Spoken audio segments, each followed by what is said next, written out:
Hey, I wanted to do a video here of how to remove the crankshaft from Homelite Super XL. This is a 922, but they're kind of like this for a lot of the models, as far as I know. I've pulled them out of a 130 before, so Super XL 130 and the 900 series. I'm not sure what else has this type of setup.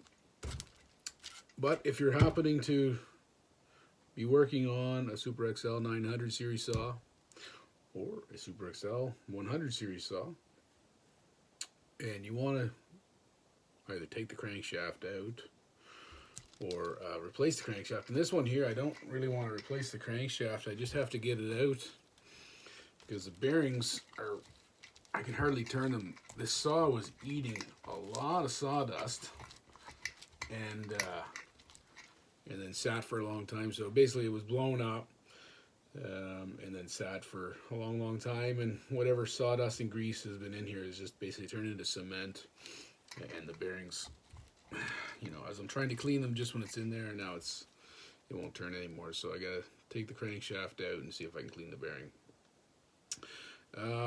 Obviously, of course, you've got to strip the saw down to this point where you've got just the crankcase.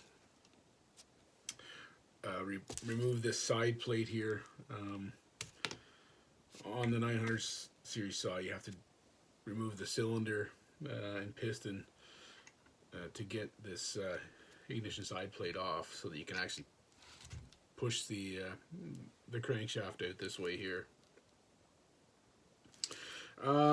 Once you get all this off here, there's these little retainers that are right, I don't have the greatest light here. They have these little retainers that are down inside. You're not going to be able to see them, I don't think. Oh, you can kind of see it.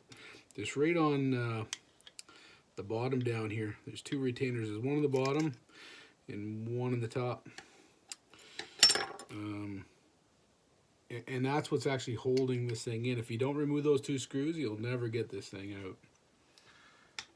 On this particular model, I think the 130 that I did, it was actually, I feel like it was actually flathead screwdrivers. And this one, it's T25 Torx. So I already moved one of them out. Now I'm going to take out the bottom one here. And I've already cracked the screw.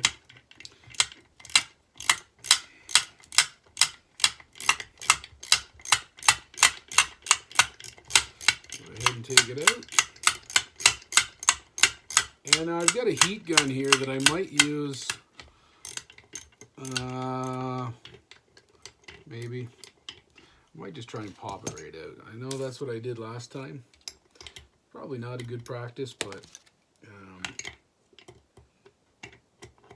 it worked. Basically put a block of wood against it and pop it out with a hammer. Oops, tighten that.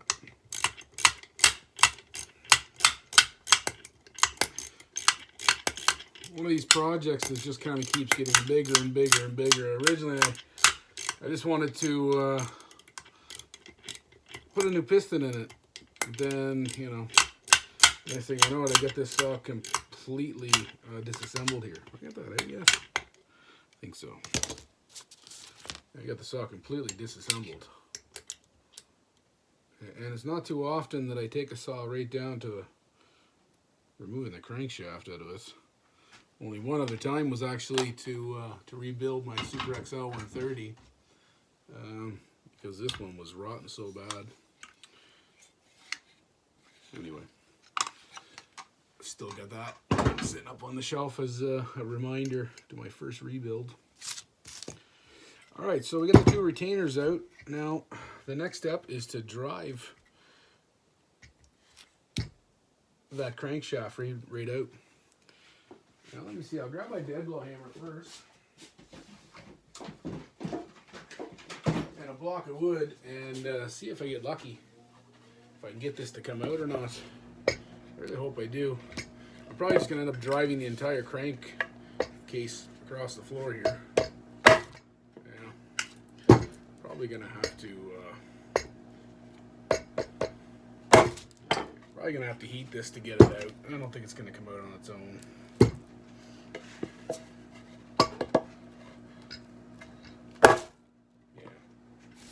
being held in place, it would probably come out easier. Is that moving at all? You know, I think it is actually moving. Just a little bit.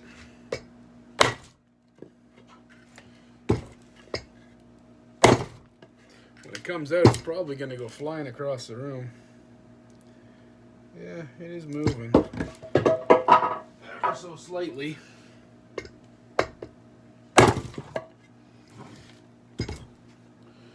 Now, I'm using a block of wood because I really don't want to damage this crankshaft. And I'm going to go with some heat. Also, don't really want to damage that crankshaft seal either, I'll be honest with you, because I think that seal is good. They're subject to extreme temperatures anyway, so I think a little bit of heat's probably not the end of the world. I don't think you want to go too crazy with it, but you know, a little bit wouldn't be so bad.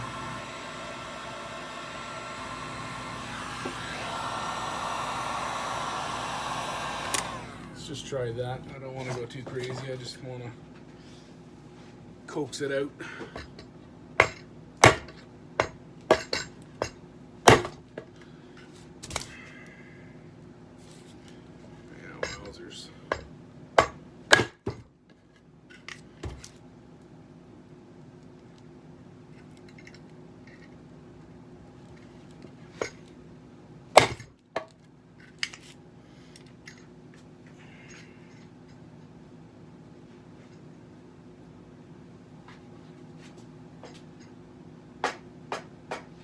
Put it on the floor so it can't get away on me. There we go.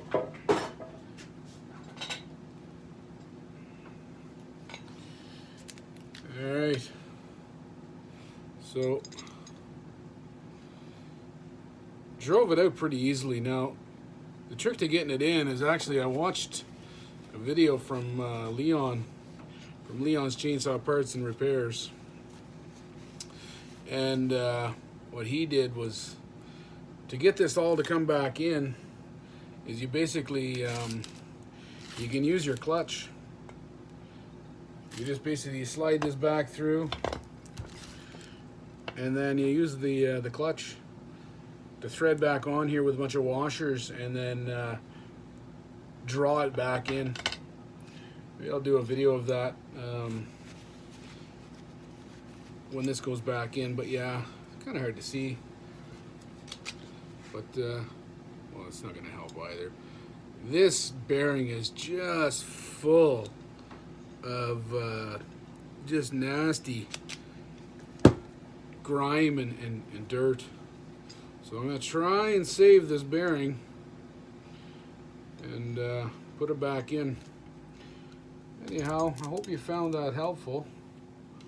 You know, while I got this out, I probably should just change the crankshaft seal, really.